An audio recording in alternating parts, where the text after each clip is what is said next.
A $639,000 overcontribution to the tax-free savings account. Yeah, you heard that right, and I honestly didn't think I'd ever read something like this that wasn't fiction on The Onion. But no, this actually happened back in 2021, with information about this story only now surfacing, where a man overcontributed to his TFSA by $639,308, meaning of course that he'd be severely fined for doing so. And following the recent video I made speaking about the CRA,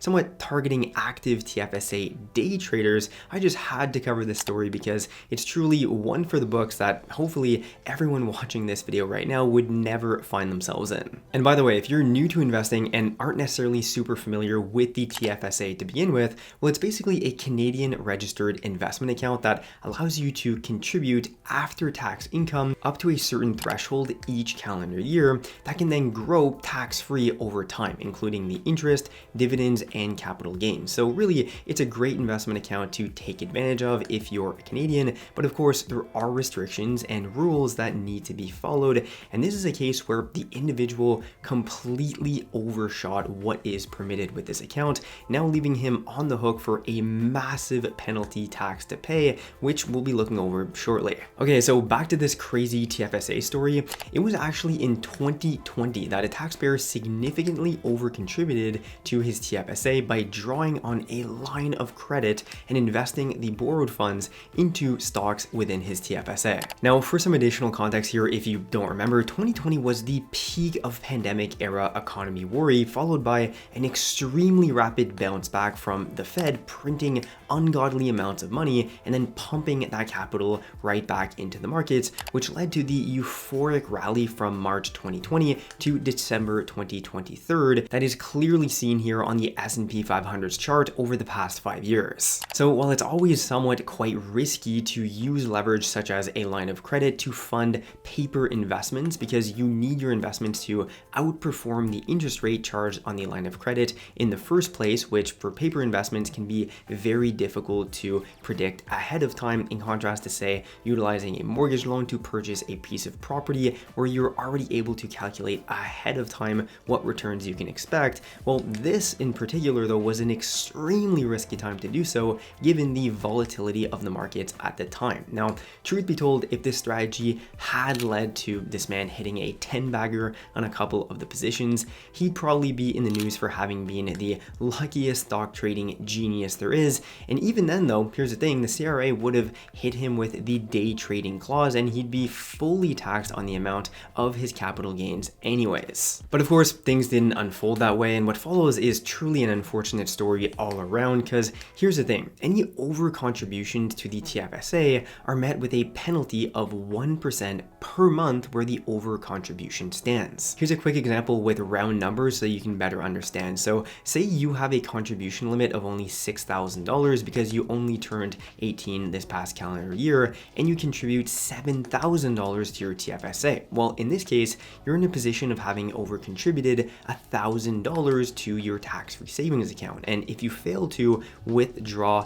that $1,000 for say 1 month, well, you'd be charged a penalty of 1%, or in this case, $10. But when you're dealing with an overcontribution of $600,000, that 1% is all of a sudden pretty significant. In fact, in July 2021, the taxpayer was charged an overcontribution tax of $6,393.08, which is equivalent to around 1% of the overcontributed amount, and he was also charged further penalties and interest by the CRA. Now here's the thing, people make mistakes all the time, and an overcontribution can be an easy one to make, so the Income Tax Act does provide the CRA with discretion to grant relief, including fully waiving or even canceling the penalty tax altogether if the excess contribution was deemed to be a reasonable error and is corrected by the individual in a timely manner. But in this specific situation, after even receiving the reassessment in July of 2021, this taxpayer in question contacted the CRA and claimed that it was his first time using a TFSA and that he was unaware of its rules, which, I mean, if you're transferring $600,000 to an account, that seems pretty far-fetched, but regardless, he shifted the blame to his financial institution, saying that they did not inform him of the applicable rules. And when instructed by a CRA agent to go ahead and withdraw all excess contributions from his TFSA, he claimed that his investments were down 35% at that moment, and that he would withdraw the money as soon as the markets improved. Now, that of course is not the CRA's problem though, that the investments went sideways, because the way they look at things is that an overcontribution is an overcontribution, period, and that amount needs to get withdrawn to limit further penalties. But with that said, even though totally in the wrong, I do feel a bit for what this guy must have been feeling, because if the investments had lost 40% of their value, and on a line of credit at that,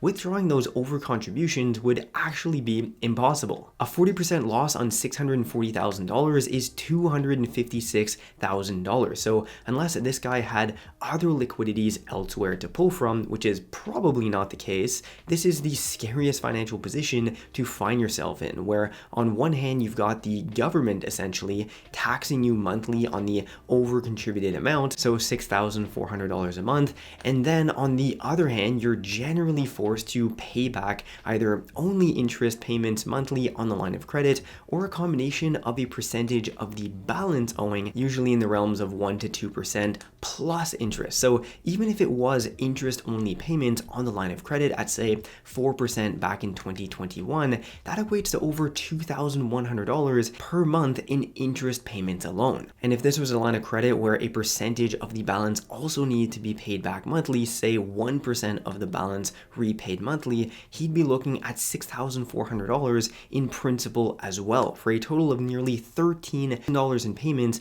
and penalties per month that he would have to cover. So for a lack of a better term, the guy is totally here. Okay, so you might be thinking to yourself, the guy probably didn't know what he got himself into, and so he probably got to cut a deal with the CRA. Well, not exactly. After reviewing the taxpayer situation, the CRA informed him that he had not removed all excess TFSA contributions and therefore refused to cancel the over-contribution tax fully. The taxpayer then requested a second review, which was also denied, and as a result, the taxpayer took the matter to federal court, where the judge had to determine whether the CRA's decision to deny relief was reasonable, which they did, leaving the taxpayer completely screwed. Now, unfortunately, that's all the information that we have on this as of right now, and I say unfortunately not because I want to keep up with someone's financial ruin, but because I'm genuinely curious as to what came out of this, where the guy obviously would never be able to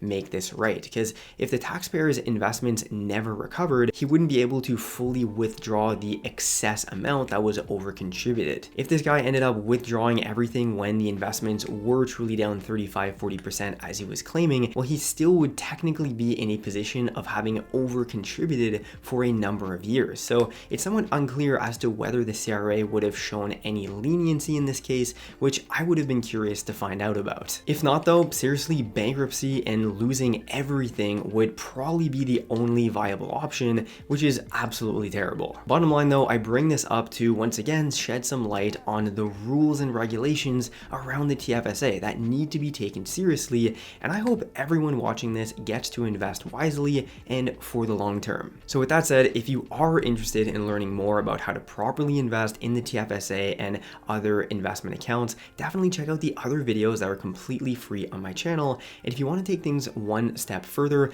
make sure to check out the link down below in the description to my 2 fully free courses over on Skillshare, one about dividend growth investing and one about the ins and outs of stock market investing mastery, where you'll learn everything you need to know about properly navigating the market and building your own stock market portfolio. Finally, if you need to open up a stock market account yourself, check out once again the links down below in the description to Quest Trade, Wealthsimple Trade, and a couple other options where you can get free money for signing up and creating an account. So thanks a lot for watching today's video. Hope you enjoyed it. Drop a like, and I'll see you in the next one.